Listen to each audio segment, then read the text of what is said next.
He's one of the best audio analysts in the business, able to hear tiny changes in propeller noise and tell the RPM drop from 1,730 to 1,680. Even with amateur footage and heavy background noise, Mathieu can still catch the slightest changes in rotation speed. Because of this rare skill, Mathieu is highly valued by his boss, Pollock.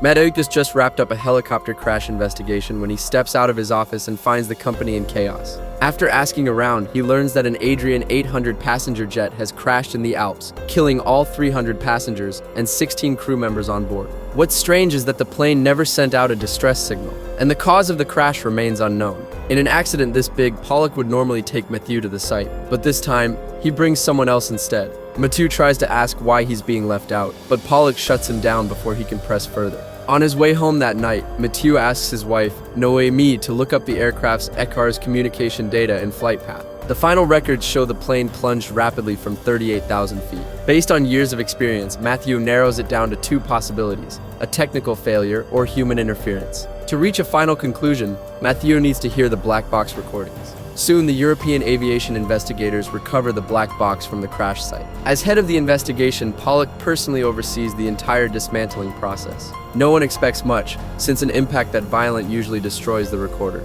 Fortunately, the audio is intact, and Pollock immediately gets to work. Mathieu wants to help, but Pollock shuts him out, leaving him frustrated and disappointed. He assumes he's completely out of the investigation, until bad news arrives the next day. Company executive Philippe tells him Pollock vanished overnight, and Balsan can't handle the investigation alone. Mathieu is asked to step in for Pollock and identify the cause of the crash as quickly as possible. With full authorization, Mathieu heads straight into the analysis room, desperate to know what happened on that plane. He sets aside questions about Pollock's disappearance and focuses entirely on the recordings. The black box audio is incomplete, and most assume the circuitry was damaged in the crash. But Mathieu manages to pick up crucial details from the broken recording. From the captain's final conversation, he hears a clear electrical noise as the plane begins to descend. Then the engine speed drops, followed by another surge of electrical noise, and finally the audio cuts in and out. As the crash unfolds, electrical interference, screams, and warning alarms all blend together. Mathieu immediately asks to adjust the frequency band so the sounds can be separated and analyzed. Attends, j'essaie autre chose. Tu peux arrêter s'il te plaît? Ta jambe. Merci.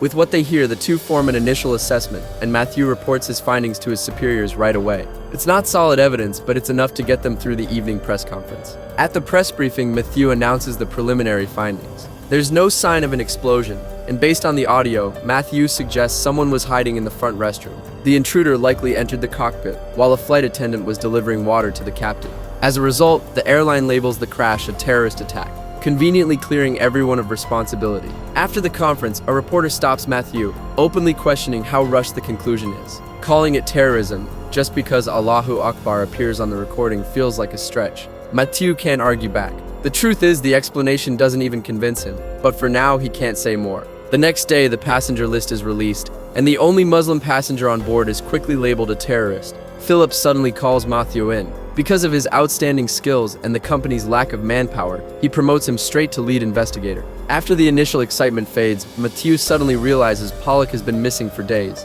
As the person in charge, Pollock vanishing at such a critical moment feels deeply abnormal. While organizing his report and thinking it through, Mathieu suddenly receives a phone call. The caller says that one of the passengers on the crashed plane left a message for their family before dying. For this crucial recording, Mathieu immediately drives to the victim's home. Once there, he listens to the message right away. Most of it is emotional crying, but the background sounds help fill in gaps from the black box. More importantly, the message is timestamped at 7:56 a.m., a 3-minute discrepancy from the recorded crash time of 7:53. Mathieu reports this immediately to Philip, but Philip claims that anything within an 8-minute margin is acceptable. Mathieu disagrees and plays the recording for Philip. Je suis dans l'avion, je sais pas ce qui se passe, c'est le bordel, attends, c'est partout. Là, vous entendez, il y a la sonnerie qui précède une annonce. Et elle vient pas du PNC, elle vient du cockpit. Mais cette annonce du pilote, elle n'est pas sur l'enregistreur de vol. Philip suggests the cockpit hardware may have been damaged, preventing the black box from capturing cockpit audio. But with his exceptional hearing, Mathieu detects the sound of an emergency descent coming from the cockpit. The cockpit audio hardware wasn't damaged and was recording normally, which means the audio may have been tampered with. Mathieu then goes to Noémie, who is in the middle of certifying a new intelligent aircraft system. Xavier, the head of the autonomous flight systems company, is also there, and he happens to be Mathieu's friend. The Adrian aircraft has always used this company's system, and something doesn't sit right with Mathieu. He suspects serious system vulnerabilities caused the crash, but he has no proof yet. Mathieu chooses not to disturb Noémie's celebration and quietly walks away. He arrives at the crash site where not only the wreckage lies, but the cabin seating layout has been reconstructed. Mathieu locates the Muslim passenger's seat and reconstructs the scene using the black box audio and the voicemail. Based on the timing, footsteps, and the flight attendant's words, Mathieu concludes the passenger never reached the cockpit. Back in reality, Mathieu confronts Philip again and lays out his theory. Philip insists the case is closed and orders him to stop digging, warning it won't end well for anyone. At home, Mathieu shares his doubts with Noémie. She knows the black box is flawed, but can't pinpoint the issue. That's when it hits him. Pollock was the first to access the black box. He might know something. The next day, Mathieu searches Pollock's desk and finds a sticky note with a username and password. After taking a photo, Mathieu drives to Pollock's house, but no one is home. He climbs into the yard, enters the house, and discovers a hidden room. Inside are audio extraction tools, a tablet, and even a brand new black box. Pollock clearly altered the recordings. Using the login from the note, Mathieu unlocks the tablet, only to find every folder completely empty. He then notices Pollock's car in the garage and remembers the dash cam, taking the memory card. Back home, Mathieu examines the footage frame by frame. He discovers that 1 week before the crash, Pollock met someone late at night. That person was Xavier. They weren't known to associate, so why meet secretly at night? Mathieu grows suspicious. He also finds that in the past 6 months, there were 3 minor incidents caused by flaws in the auto throttle system. Mathieu suspects the crash was caused by the same issue. To verify his theory, Mathieu contacts a captain who had previously reported flight command errors. He asks whether the Adrian 800's anti-stall system can fail. The captain bluntly says the system is full of holes. But to meet delivery deadlines, the Adrian company refused to delay over an auxiliary automation system.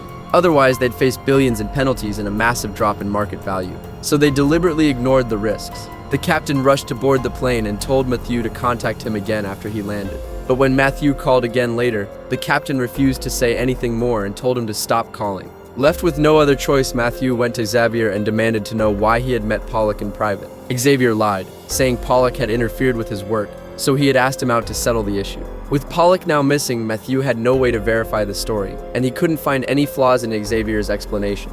After leaving the shop, Mathieu started experiencing auditory hallucinations. Days of intense work had completely drained him, and only by putting on his headphones could he calm himself down. That night, when he saw the grieving families of the victims on the news, Mathieu finally made up his mind. Mathieu secretly checked his wife's messages and discovered that Xavier had invited her out to dinner. Suspecting that she might be hiding system flaws to secure a job transfer, he stole confidential files from her laptop while she was asleep. The next day, Mathieu handed the files to Philippe, giving him a reason to retrieve an assistive device from the manufacturer for testing. What he never imagined was that his actions would bring disaster upon his wife. Because of the leaked confidential files, Noémie was fired on the spot and effectively blacklisted in the industry. His wife immediately realized that Mathieu was behind it all, and the two got into a fierce argument. Though overwhelmed with guilt, Mathieu still refused to give up in his pursuit of the truth. At this point, the only hope he had left was the device he obtained in exchange for those files. During testing, no matter what commands Mathieu gave, the assistive system always automatically corrected the aircraft's stall condition. Still unwilling to accept it, Mathieu tested again and again, but no miracle happened, and he began to doubt himself. To relieve the pressure, Mathieu went to stay at his sister's place for a while. While playing with his nephew, he suddenly heard a sound of signal interference, eerily similar to the electrical noise from the black box. Moments later, he saw his nephew's drone system being hacked, and in that instant, something clicked for Mathieu. He immediately went back and listened to the recording again. The captain had taken off his headset because the interference was simply too loud. At that moment, Mathieu understood the entire chain of events, and the next day he went straight to Xavier's company. The real problem wasn't the assistive flight system, but the aircraft's cybersecurity system, which had always been handled by Xavier's company. The crash wasn't caused by a system failure. Someone had hacked the network and taken control of the autopilot, leading to the fatal stall. As the head of the company, Xavier knew about the system flaw from the start, which is why he had Pollock tamper with the black box recording. And with Pollock missing for so long, there was a good chance Xavier had already silenced him. After hearing Mathieu's theory, Xavier was panicking inside, though he remained calm on the surface. After all, Mathieu had no solid evidence. You can't convict someone with words alone, and Xavier knew that. Back home, Mathieu obsessively dug into Xavier's company records and found that Xavier had fired an employee a few months earlier. That same employee appeared in a victim's backed-up photo album, proving he had been on the plane. Mathieu suspected the fired employee hacked the security network mid-flight to prove the system was flawed. The moment he connected to the fiber network, electrical interference rang through the captain's headset. After uncovering the truth, Mathieu realized his wife was innocent. He confessed his mistakes and begged her to help expose the truth. But Noemi was completely disappointed in him and wanted nothing to do with what she saw as a man obsessed beyond reason. On top of that, Philippe couldn't withstand the pressure from Xavier's company and was forced to fire Mathieu. Just as Mathieu was packing up to leave, he found an audio file dated October 11th at 5:12 a.m., recorded the night before Pollock disappeared. The recording was from a previous helicopter crash video, except this time it ended with a long stretch of static, which Mathieu immediately cleaned up. 48.7656407. After writing down the numbers he heard, Mathieu jumped into his car. Those digits might be the exact coordinates Pollock left behind. Meanwhile, Noemi was having dinner with Xavier, though she was clearly distracted, as Mathieu's theory kept echoing in her mind. At that moment, Xavier casually revealed details from an aviation report that had never been made public. Toute cette histoire, cette boîte noire, ça l'a complètement obsédé. Il a cru entendre quelque chose. Qu'est-ce qu'il aurait bien pu entendre? C'était inaudible. Les pilotes avaient enlevé leur casque. Comment t'es au courant? Pour les casques, comment tu sais? C'est écrit dans le rapport. That's when Noemi realized Mathieu had been right all along. By then, Mathieu had followed the navigation to a lakeside, when he suddenly received a call from Noemi. She had realized something was wrong with Xavier and wanted to meet Mathieu to talk. But Mathieu needed to find the crucial evidence first. They agreed to meet in an hour, and he rowed toward the center of the lake.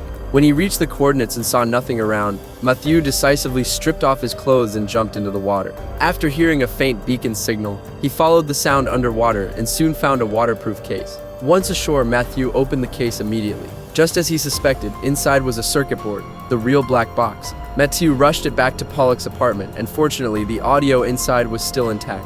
With the full recording recovered, the truth behind the crash finally surfaced. When the employee connected to the security network, electrical noise filled the captain's headset, but he simply removed it and thought nothing of it. After hacking the system, the cybersecurity program spiraled out of control. He never intended to crash the plane, but it was already too late. In the final moments, the captain tried desperately to pull the plane up, but he never regained control. Hearing the full recording left Mathieu completely stunned. Pollock had long been bought off by Xavier. From altering reports to swapping black box recordings, there was no turning back. Sensing he would be silenced, Pollock deliberately left clues for Mathieu. As Mathieu prepared to organize the evidence, he suddenly heard noises outside. He immediately accessed his wife's email and sent over all the records and video evidence. Then he rushed downstairs, cut the power, and carefully hid around the corner. Once the files were sent, he seized the moment and drove off. But the assassins were already on his tail. Even worse, they hacked into Mathieu's car system, controlling it just like they had controlled the plane. The navigation went haywire, the radio suddenly blared, and the car completely lost control, slamming into a tree. When Noemi couldn't find her husband, she knew something terrible had happened. But there was no time to grieve. She held the truth Mathieu had died for, and she had to finish the investigation for him. At that very moment, Xavier stood on a conference stage, promoting his company's new system. What he never expected was the screen behind him displaying the ugly truth. Travaillé pendant 20 ans comme analyste au B2. Il y a quelques années, j'ai été directeur de Pegasus Security. Il voulait des informations avant tout pour corriger les défauts mineurs sur les appareils de triant. Payez bien. J'avais besoin d'argent. Ne voyez pas ça comme de la corruption, juste un moyen d'éviter les lourdeurs administratives pour d'enquête vers les facteurs humains. The truth was finally exposed. No matter how many people it implicated, his wife had done everything she could, though the cost was devastating for both her and Mathieu. And that's where the film comes to an end. Black Box tells us one thing. The black box never lies, but people don't always want to hear the truth. Between profit and responsibility, choices are never fair because someone had already calculated the cost of this disaster. That's it for today's breakdown. If you enjoyed it, please like and subscribe, and I'll see you next time.